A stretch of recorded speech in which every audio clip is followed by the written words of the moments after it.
Glory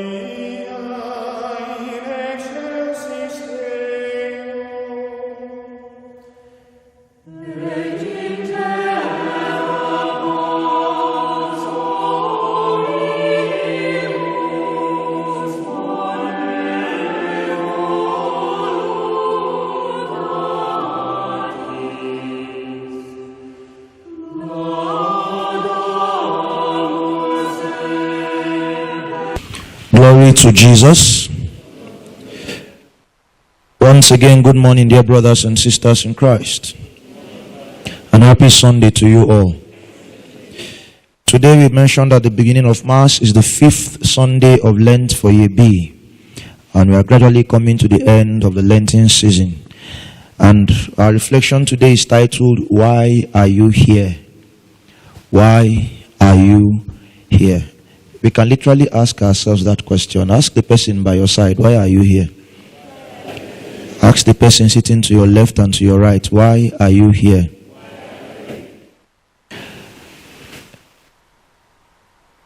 I'd like us to ask that question again. Why are you here?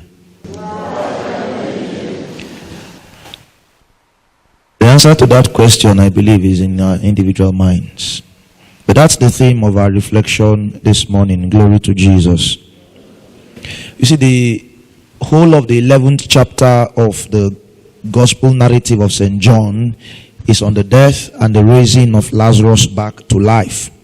And it also talks about the plots to kill Jesus as a result of this. Because many people, according to St. John, came to believe in Jesus after raising Lazarus from the dead, and the Jews planned to kill him and also kill Lazarus on account of this. And this took place only about a week before the Passover feast. So Jerusalem was filled with plenty of people from all corners of the ancient Near East, both Jews and Gentiles alike. If you read chapter 12 of that same John's Gospel, beginning from verse 12 to verse 19, it narrates the events, the incidents of the triumphal entry of Jesus into Jerusalem and of the very many people who followed him. Next week being Palm Sunday, we shall hear that read in the Passion narrative. And these comprise, the people who followed Jesus comprise mostly of those who witnessed the raising of Lazarus from the dead, or who had heard about the incidents. And the Bible tells us that in John chapter 12 verse 19, the Bible tells us that there was this expression of a feeling of helplessness about all that was happening amongst the leaders, the Jewish leaders, and they remarked to themselves, there is nothing you can do about it. The whole world is running after him. You know, they had tried to stop Jesus several times, but the more they tried, the more people followed him. And then they said, it seems that there's nothing we can do about this. Because, as it's obvious, everybody is running after him. And indeed, more and more people were running after Jesus.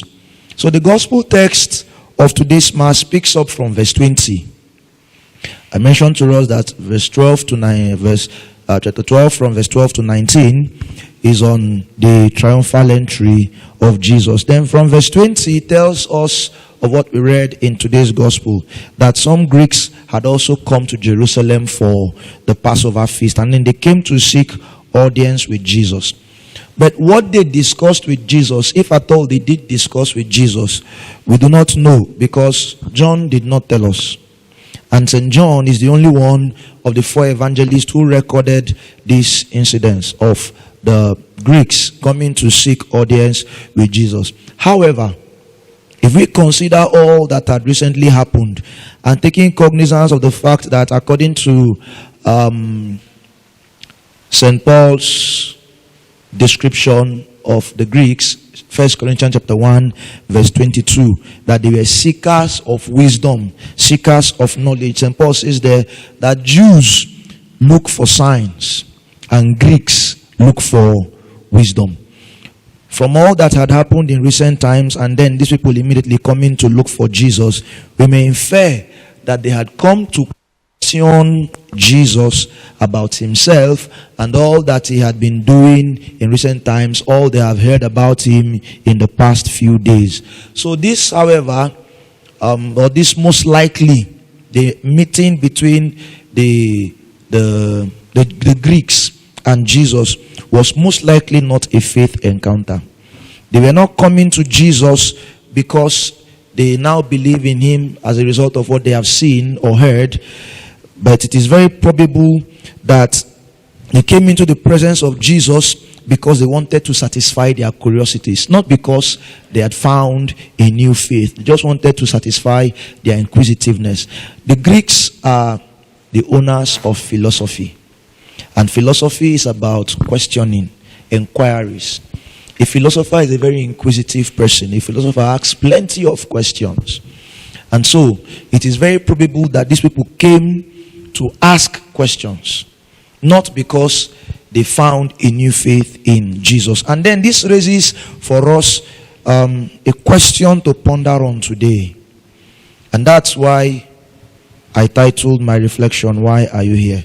So there is this encounter between the Greeks and Jesus raises the question, why are you here in the presence of God today? Why am I here? That's a question that we need to ask ourselves.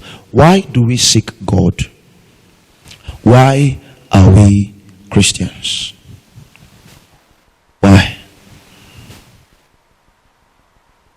For the purpose of this reflection, I'd like to make 5 categorizations of why people seek God, why people go to church, why people enter into the presence of God, and by extension, 5 categories of Christians. I'd like to make 5 categorizations of types of Christians, if you like. Number 1, 5 types of Christians. Number 1 are social Christians.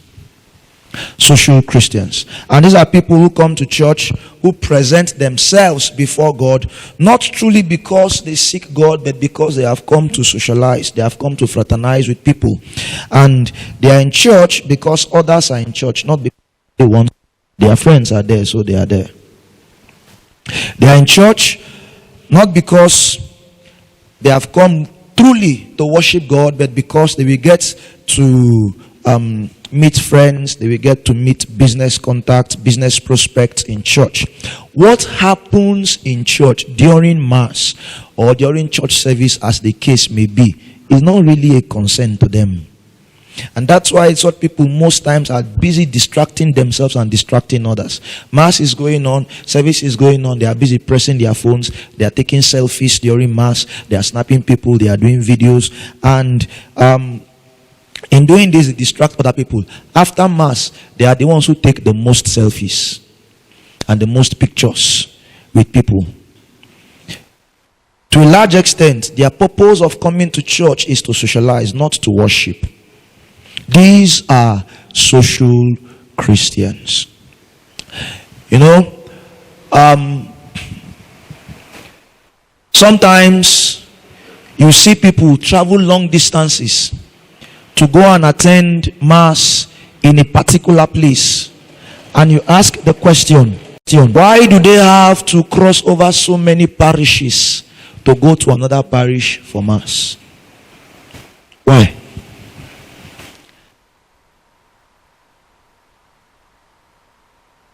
When I was working in one parish, the last place I was before I came, I will not call the place, I used to see a lot of people that I saw in my parish of domicile, and I thought that they were probably living around. Some of them were in the Legion of Merit together, and then I was posted to this parish, and I was seeing so many of them around. I was like, this is where you live? Say yes. And you go from here to this other place? They say yes. Why? They are moving all that distance to go to Holy Trinity, and there are parishes in their vicinity. There's one I had to quarrel with because that one we became friends. He lives right behind the church, and he will cross over the parish and travel a long distance to go to Maitama. Why? And so sometimes their reasons are very scandalizing. Some will tell you it is there that you can get business connects. Plainly. So they are coming to church not to meet God, but to meet business prospects. These are social Christians. Glory to Jesus. The number 2 category are the occasional Christians. These are the group that appear before God in church only when there is an occasion in church. When there is a wedding, they come. When there's child presentation, they come. When there's somebody's doing Thanksgiving, they come. When there's harvest and bazaar, they come. After that, you don't see them again. Some come only twice in a year. Ash Wednesday and Easter Vigil. After those 2 times, you don't see them again. They have no business with the church. Their reason for coming to church is to attend occasions. That's all. There's no occasion, there's no church. And if they come to church when there's an occasion, their attention is not on God, their attention is on the occasion that brought them to church. These are Christians of occasion, party Christians if you like. And the third are convenience Christians. The convenience Christians. The convenience Christians are the ones who come to church only when it is convenient for them. You can call them fair weather Christians if you like. And so do good to people only when it is convenient to them. They do charity only when it is convenient to them. They pray also only when it is convenient to do so. The day that it rains, you will not see them in church. Or the day that the heat of the sun is too much, you will not see them in church. You won't even see them in church on special occasions. They come to church only when it is very okay for them. And say for example, the bishop is coming to do confirmation. Mass is going to take longer than the usual time. They will not come. During the whole period when the parishes are doing harvest activities that mass will exceed the usual time, you will not see them because it is not convenient for them. Even if they try to come, as soon as communion is over, they are gone. It is about their convenience, not about their encounter with God. And if there is anything that will give them the slightest inconvenience, they will not come to church. They will not enter into the presence of God. So they tell God basically by their actions to wait till whenever it is convenient, then they will meet. They are entering into God's presence. Their worship of God, their relationship with God is based on their own comfort, not on the platform of faith. So if it is okay for them, fine. If it is not okay for them, let God wait. Fair weather Christians, if you like. And then there is the 4th category, the crisis Christians. The crisis Christians. Glory to Jesus. And these ones, we have very many of them everywhere and in every church. Very many of them.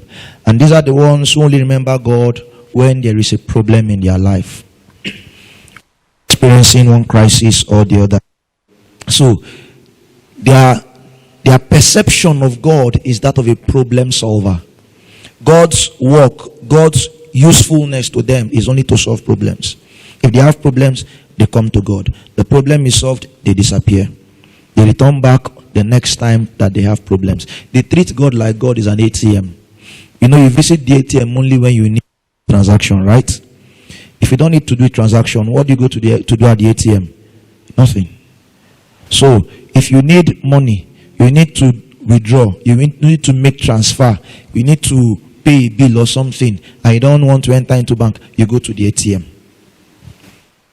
Once you finish with it, that's the end of it, Abi. You can pass by banks that have a display of ATM machines or of ATMs. You will even notice that they are there. You will not, because you have no need for the ATM.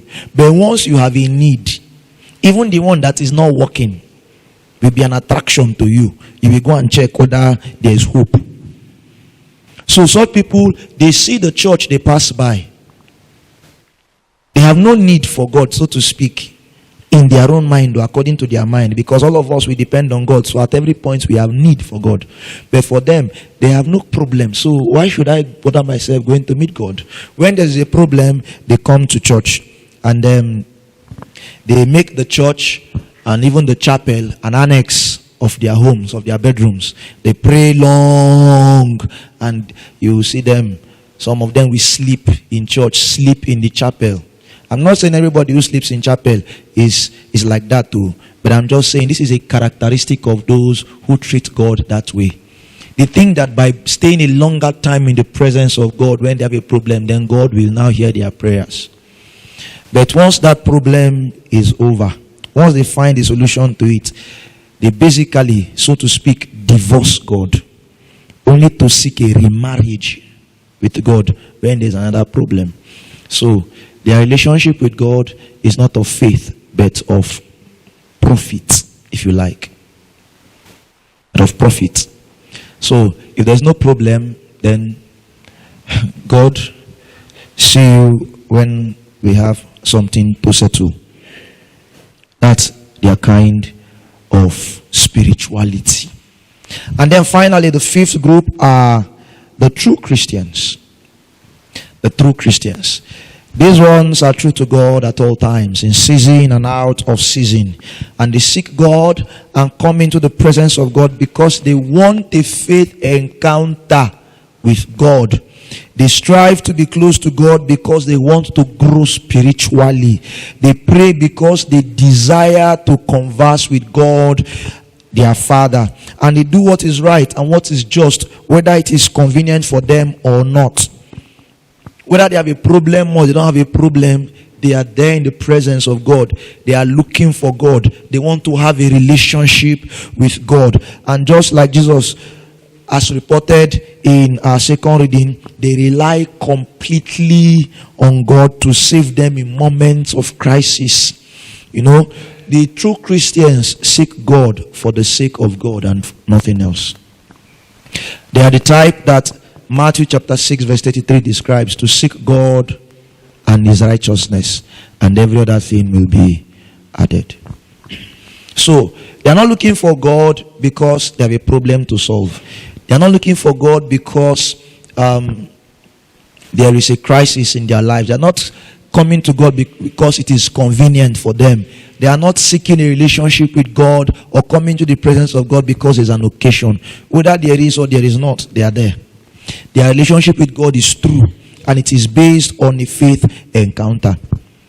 So from the foregoing, my dear brothers and sisters, it is obvious that with the first four groups, there is something fundamentally wrong.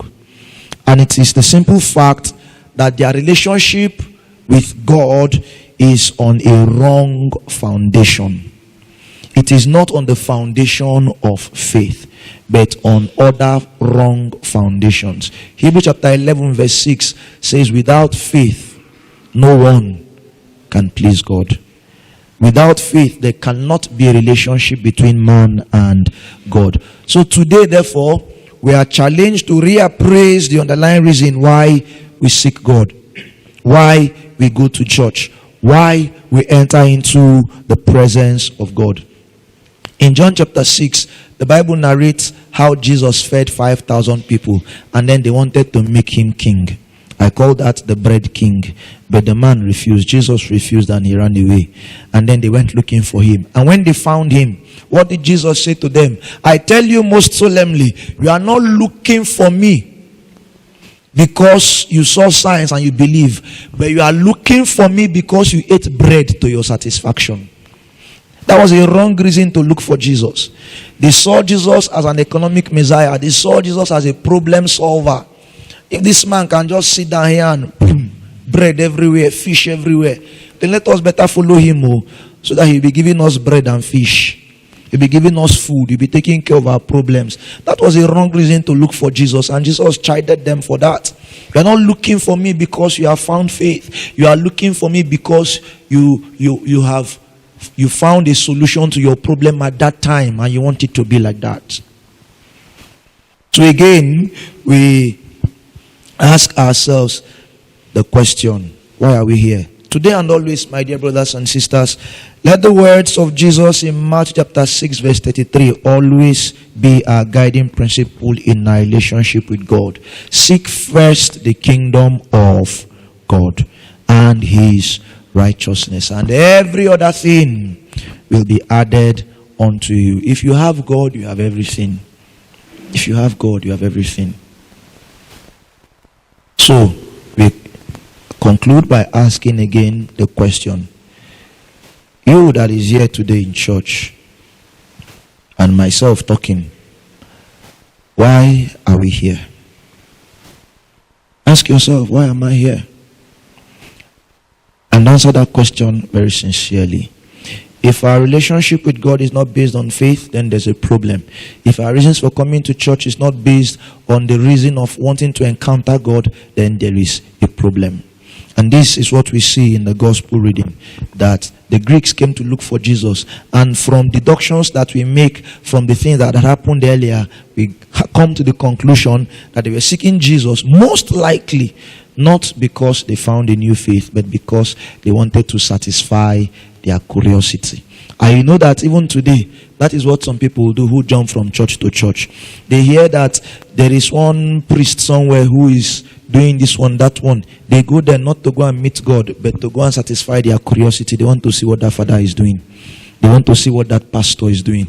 There's another powerful man of God that side. They jump from this one. They want to go and see there, as if God is different. So they are going to all those places not because they are looking for God, but because they are pursuing human beings.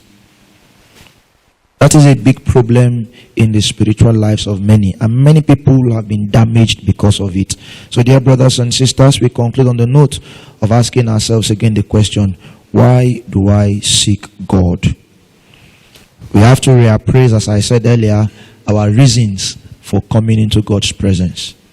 If it is not on the premise of faith, then let us ask God to correct the kind of mind that we have. Let us come to God for the sake of God and not for any other reason. And may God bless his word in our hearts through Christ our Lord.